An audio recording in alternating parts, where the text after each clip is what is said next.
नमस्कार, अस्सलामु अलैकुम। लाइव हिंदुस्तान पर आप देख रहे हैं वीडियो शो दीन दुनिया। मैं हूं इमरान खान।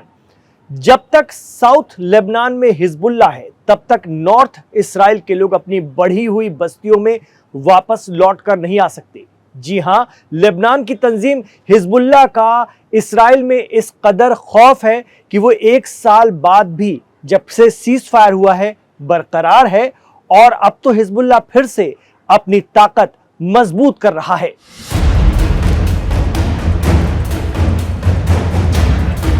एक तरफ तो इस्राइल से डरे बिना साउथ लेबनान के लोग तो अपने अपने घरों को हिजबुल्लाह इस्राइल सीजफायर के बाद पिछले साल लौट आए थे।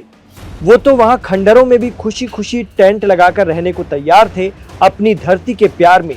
दूसरी तरफ इस्राइल को टेंशन है कि हिजबुल्लाह मजबूत हो रहा है तो वो नॉर्थ इस्राइल में बस्तियां कैसे बसाएगा। दरअसल साउथ लेबनान गजा नहीं है। जैसे गजा में कंट्रोल रखकर इस्राइल ने वहां जबरदस्त नुकसान किया था, वैसे लेबनान में वो नहीं कर पाता है। वजह रही कि हिजबुल्लाह ने कभी भी इस्राइल का लेबनान में कंट्रोल नहीं होने दिया। जब तक हिजबुल्लाह इस्राइल से लड़ रहा है तब तक जमीन में उतरकर भी इस्राइल लेबनान का एक गांव भी अपने पास नहीं ला सका। यहां तक कि अल खयाम इलाके को कब्जाने में उसने सारी ताकत लगा दी थी, लेकिन हिजबुल्लाह के सिर्फ 500 लड़ाकों ने हजारों की इस्राइल फोर्स को वहां से खदेड़ दिया था।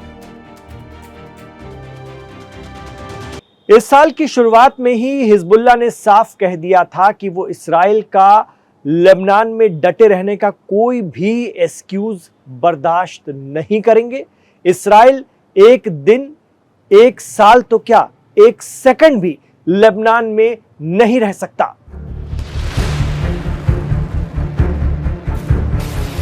अब आसार बन रहे हैं कि एक बार फिर हिजबुल्लाह और इस्राइल के दरमियान जंग शुरू हो सकती है।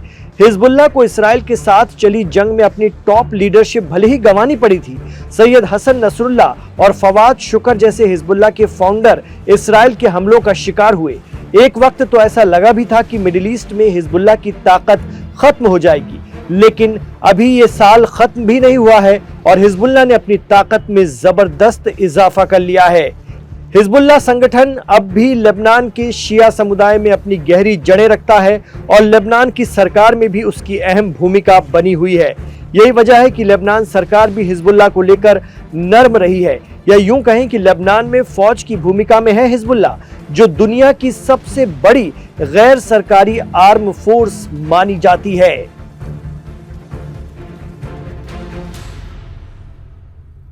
अब इस्राएली फौज ने इल्जाम लगाया है कि ईरान हिमायती फोर्स हिजबुल्लाह साउथ लेबनान में अपनी मारक सलाहियत, अपनी ताकत को फिर से बढ़ा चुकी है। इस्राइल आरोप लगा रहा है कि हिजबुल्लाह सीरिया से हथियारों की तस्करी कर रहा है। आईडीएफ के spokesperson lieutenant colonel Nadav Shoshani ने कहा कि ये गतिविधियां पिछले साल हुए सीजफायर समझौते की खिलाफ वर्जी हैं।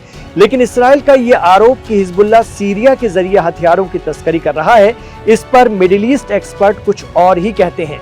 जानकार कहते हैं कि सीरिया में बशर अल असद के तख्ता पलट के बाद से ही वहां फिलिस्तीन के लिए ईरानी रेजिस्टेंस को मिलने वाली मदद का रास्ता बंद कर दिया गया था। खुद सीरिया के नए प्रेसिडेंट अबू मोहम्मद जौलानी उर्फ अहमद अल शरा ने कहा था कि सीरिया से एक गोली भी इस्राइल के खिलाफ नहीं चलेगी। उल्टा एचटीएस के लड़ाके और फौज सीरिया से लगती लेबनान की सरहद पर गोलीबारी करती रही है हिजबुल्लाह के खिलाफ। ऐसे में सीरिया से हिजबुल्लाह को हथियार पहुंचने वाली बात हजम नहीं होती। इस्राइल की फौज का यह भी कहना है कि हिजबुल्लाह के लड़ाके लितानी नदी के साउथ में एक्टिव हैं, जबकि सीजफायर समझौते के तहत इस इलाके में किसी भी तरह की फौजी एक्टिविटी पर रोक है। उन्होंने कहा कि इस्राएली सेना इस क्षेत्र में हिजबुल्लाह के ठिकानों पर सटीक हवाई हमले कर रही है ताकि संगठन दोबारा हमले की स्थिति में न आ सके।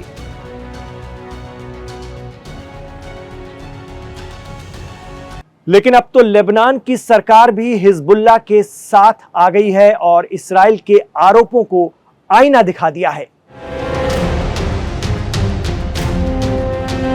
लेबनान के प्रेसिडेंट जोसेफ आउन और पीएम नवाफ सलाम ने उल्टे इस्राइल पर ही जंगबंदी या सीजफायर तोड़ने का आरोप लगाया। उन्होंने कहा कि इस्राएली सेना ने दक्षिण लेबनान की 5 पहाड़ी चौकियों पर कब्जा कर लिया है और बार बार हवाई हमले और जमीनी घुसपैठ कर रही है। लेबनान का कहना है कि इस्राएल की ये कार्रवाई यूनाइटेड नेशंस की गवाही में हुए जंगबंदी समझौते के खिलाफ है। इससे सरहद पर फिर से तनाव बढ़ने का खतरा है और अगर इस्राएल जानबूझकर ऐसा करेगा या ज्यादा बार ऐसा करेगा तो फिर हिजबुल्लाह पलटवार कर सकता है। हिजबुल्लाह के चीफ नईम कासिम ने भी अपने टेलीविजन खिताब में कह दिया है कि इस्राएल झूठ बोल रहा है।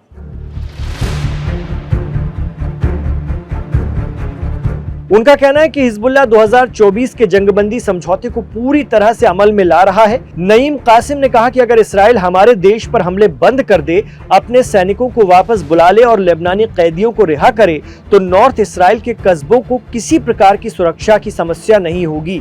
हालांकि उन्होंने ये भी स्पष्ट किया कि हिजबुल्लाह अपने हथियार नहीं डालेगा। इस्राएल की लगातार हवाई बमबारी और तबाही बर्दाश्त नहीं की जा सकती। हर चीज की एक लिमिट होती है। इस्राएल लगातार लेबनान की सरकार पर दबाव डाल रहा है कि वो हिजबुल्लाह के हथियारों को जब्त करने के लिए आक्रामक रवैया अपनाए।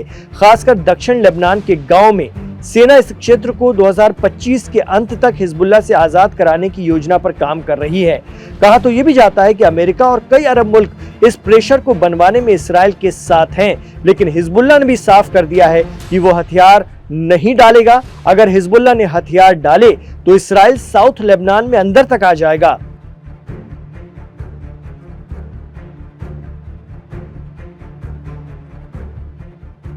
एक्सपर्ट तो अब भी मानते हैं कि हिजबुल्लाह के पास इतनी ताकत है कि लेबनान की जमीन पर हिजबुल्लाह को हराना नामुमकिन है।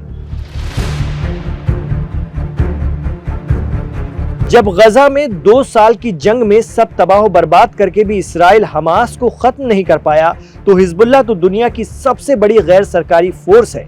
इसी तरह लेबनान में आसमान से बम बरसाने वाला इस्राएल जमीनी जंग में हिजबुल्लाह से नहीं भिड़ पाता।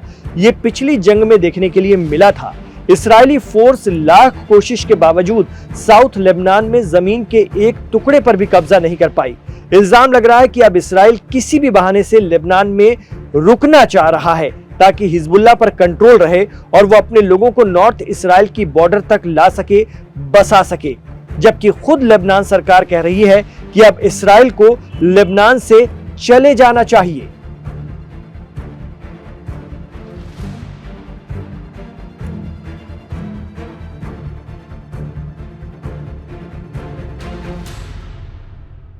तो गजा में सीज फायर के बाद लेबनान में तनाव फिर से बढ़ रहा है और हिजबुल्लाह पूरी ताकत के साथ फिर मैदान में है। उसने अपने आप को एक बार फिर से रिवाइव कर लिया है, मजबूत कर लिया है अपनी टॉप लीडरशिप खो जाने के बावजूद।